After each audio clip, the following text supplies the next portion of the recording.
Prominent Indian historian के series के अंतर्गत आज की चर्चा हमारी केंद्रित होगी देश के जाने माने सुप्रसिद्ध इतिहासकार प्रोफेसर इरफान हबीब के बारे में, जो कि एक मार्क्सवादी इतिहासकार के रूप में जाने जाते हैं। इनका जन्म 12 अगस्त सन 1931 को हुआ था और इनके पिता मोहम्मद हबीब भी देश के एक जाने माने इतिहासकार थे। प्रोफेसर इरफान हबीब की शिक्षा दीक्षा ऑक्सफोर्ड यूनिवर्सिटी में हुई उच्च शिक्षा। तत्पश्चात वे एक फैकल्टी मेंबर के रूप में अलीगढ़ मुस्लिम विश्वविद्यालय में सेवारत हुए, जहां पर उन्होंने 1969 से लेकर 1991 तक प्रोफेसर के पद को सुशोभित किया। वे वर्तमान में अलीगढ़ मुस्लिम यूनिवर्सिटी के इतिहास विभाग में एमेरिटस प्रोफेसर के रूप में सेवारत हैं। अमेय कुमार बागची हबीब के बारे में कहते हैं कि आज भारत के दो सबसे प्रमुख मार्क्सवादी इतिहासकारों में से एक प्रोफेसर इरफान हबीब हैं। साथ ही साथ 12वीं से लेकर 18वीं शताब्दी के बीच भारत के सबसे महान जीवित मार्क्सवादी इतिहासकारों में एक के रूप में वे इन्हें वर्णित करते हैं। प्रोफेसर इरफान हबीब ने भारतीय इतिहास अनुसंधान परिषद के अध्यक्ष पद को भी 1986 से 1990 के दरमियान सुशोभित किया और देश में आज उनकी पहचान एक मार्क्सवादी इतिहासकार के रूप में की जाती है। आइए हम लोग ये जाने कि उनकी अनेक रचनाओं में से कुछ मुख्य रचनाएं कौन कौन सी रहीं और उन पुस्तकों के माध्यम से किन इतिहास को सामने लाने का कार्य प्रोफेसर इरफान हबीब के द्वारा किया गया। उनकी प्रमुख रचनाओं में एक रचना थी इंटरप्रेटिंग इंडियन हिस्ट्री। इस रचना के माध्यम से प्रोफेसर इरफान हबीब ने कुछ आधारों के तहत नॉर्थ इंडिया में जो मुस्लिम विभाजन हुआ उसके बाद स्थापित सामाजिक संगठन का उन्होंने परीक्षण किया, जिनमें जो मुख्य आधार उन्होंने चुना उनमें एक था श्रम प्रक्रिया का प्रकार, अर्थात दास्ता, कृषि दास्ता या दिहाड़ी पर आधारित श्रम। दूसरा आधार उन्होंने चुना लगान, मुनाफा इत्यादि के आधार पर अधिशेष मूल्य की प्राप्ति और तीसरा आधार उन्होंने चुना अधिशेष के वितरण की प्रणाली। इन कोटियों के आधार पर प्रोफेसर इरफान हबीब इस निष्कर्ष पर पहुंचते हैं कि मध्यकालीन भारत में श्रम की प्रक्रिया विभिन्न चुनौतियों को झेलते हुए और मेहनत करते हुए लघु उत्पादकों द्वारा निर्धारित होती थी। अधिशेष कर द्वारा प्राप्त होता था, जो लगान के समरूप था और इसके लिए एक विशाल नगरीय अर्थव्यवस्था का संपोषण करने वाली केंद्रीयकृत निरंकुश राज्य की आवश्यकता थी। इसके अतिरिक्त प्रोफेसर इरफान हबीब ने caste and money in Indian society नाम की पुस्तक लिखी। इसमें उन्होंने भारतीय इतिहास की व्याख्या जाति की प्रघटना के आलोक में किया है। इस संबंध में उन्होंने लिखा है कि जाति अब भी हमारे देश में शायद एक सबसे महत्वपूर्ण विभाजक कारक है।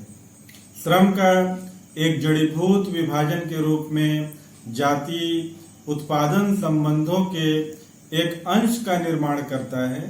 प्रोफेसर इरफान हबीब के अनुसार वर्गीय शोषण के इस कठोर प्रकार से मुख्यतया शासक वर्गों को लाभ हुआ, जो मध्यकालीन भारतीय संदर्भ में कुलीन वर्ग और जमींदार थे। प्रोफेसर इरफान हबीब की एक अन्य मुख्य रचना है the agrarian system of Mughal India 1556 to 1707 और इसका प्रथम प्रकाशन 1963 में एशिया पब्लिशिंग हाउस से किया गया था। यह उनकी एक प्रमुख कृति है और उनके शोध के केंद्र में यह धारणा है कि मध्यकालीन भारतीय सामाजिक संगठन का मुख्य अंतर्विरोध केंद्रीयकृत शासक वर्ग और किसानों के बीच संबंध में निहित रहा। यह अंतर्विरोध राज्य और जमींदार के मध्य संबंधों तक विस्तृत था। इसका कारण मुख्य रूप से यह था कि राज्य के संदर्भ में आधारभूत प्रयोजनात्मक शक्ति अधिक कर राजस्व की मांग कर रही थी। इस प्रकार मुगल भारत में हम किसान और राजस्व की वसूली करने वाले शासक वर्ग के बीच सर्वाधिक भीषण संघर्ष से हम रूबरू होते हैं। एग्रेरियन सिस्टम में प्रोफेसर इरफान हबीब का दृष्टिकोण यह भी रहा कि मुगल साम्राज्य के अंतर्गत धार्मिक प्रक्रिया के प्रतिक्रिया के बजाय आर्थिक निरंकुशता औरंगजेब के विरोध का मुख्य कारण था। Agrarian system of Mughal India स्पष्ट तौर पर यह दर्शाती है कि इतिहासकार मध्यकालीन उत्तर भारतीय समाज को सरकार एवं जमींदारों के बजाय किसानों की दृष्टि से देखने की प्रवृत्ति को आगे ले जाने का कार्य एक तरह से किया गया है। An atlas of the Mughal empire का पब्लिकेशन 1982 में ऑक्सफोर्ड यूनिवर्सिटी प्रेस से हुआ था और आमतौर पर हम ऐसा पाते हैं कि भारतीय इतिहासकारों ने ऐतिहासिक मानचित्रण में विशेष रुचि नहीं ली या विशेष महत्व नहीं दिया, लेकिन प्रोफेसर इरफान हबीब साहब ने इस क्षेत्र में भी विशेष योगदान दिया और इस पुस्तक के आरंभिक अध्याय के 3 मानचित्रों और 66 पृष्ठों में विशिष्ट टिप्पणियों के साथ 32 पृष्ठों में मानचित्र प्रदर्शित किए गए हैं। इसके अतिरिक्त the economic map of India, the geography and economy of the Indus civilisation, the Mauryan empire जैसे मानचित्रीय निरूपण को तैयार करने में भी हबीब साहब की मुख्य भूमिका रही और इनकी एक अन्य रचना the Cambridge economic history of India के रूप में भी हम देखते हैं, जिसमें इरफान हबीब साहब के अनुसंधान का चुनिंदा क्षेत्र आर्थिक इतिहास रहा। The Cambridge economic history of India जो उन्होंने तपन चौधरी के साथ संयुक्त रूप से संपादित की और जिसमें उन्होंने जो योगदान दिया उसमें वह विशिष्ट यह रहा कि कृषि उत्पादन के आधार पर कृषि संबंधी अर्थव्यवस्था पर भी वे परिचर्चा करते हैं और इस परिप्रेक्ष्य में ग्रामीण वर्गों, कृषि कराधान एवं इक्ता व्यवस्था पर भी प्रकाश डालते हैं। वे 1600 ईस्वी में मुगल साम्राज्य की आबादी 140 और 150 मिलियन के बीच आंकते हैं, जिसमें 85% ग्रामीण क्षेत्र रहा और शेष नगरीय क्षेत्र रहा।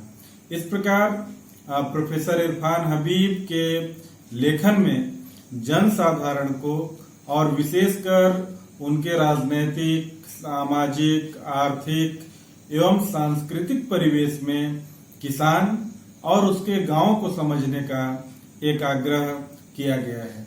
इन सब में आर्थिक परिवेश उनके विश्लेषण का, उनके एनालिसिस का केंद्रीय घटक है। उन्होंने इसके अतिरिक्त अनेक पुस्तकों का लेखन किया है, संपादन किया है और उनके इस कंट्रीब्यूशन के परिप्रेक्ष्य में समय समय पर उनको अनेक सम्मान और पुरस्कार प्रदान किए गए हैं। भारत सरकार ने सन 2005 में उनको पद्म भूषण से विभूषित किया है और हमें अपेक्षा करते हैं कि उनका कंट्रीब्यूशन इतिहास के क्षेत्र में दिन प्रतिदिन और भी बढ़े और वे इतिहास के समस्त अध्येताओं के लिए आज एक प्रेरक हैं, मार्गदर्शक हैं। वे दीर्घायु हों, ऐसा हम कामना करते हैं। Thank you.